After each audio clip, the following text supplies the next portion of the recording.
Welcome to the Slop Farm. Enjoy the video. You start inside Facebook Lite with the app open and logged in. Tap the three-line menu at the top right, then choose Settings and Privacy and Open Settings. This gets you to App Controls.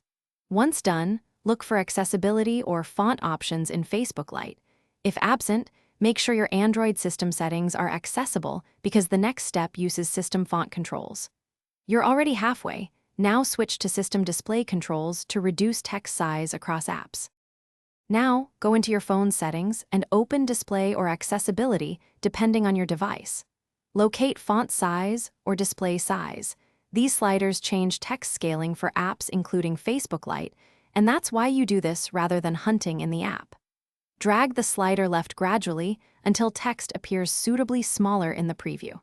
Make sure to check Facebook Lite in the background after each change. This iterative approach avoids overshrinking and keeps UI finish by reopening Facebook Lite and scanning feed items to confirm the smaller font is applied. If elements overlap or buttons become hard to tap, restart the app, and if needed, nudge the slider back a little until layout stabilizes. If nothing changed, make sure Facebook Lite is updated, then clear the app cache and try again. Sometimes the app needs a refresh to pick up system font adjustments. One key tip: reboot your phone if display glitches persist. Thanks for watching. Consider subscribing if we helped you today.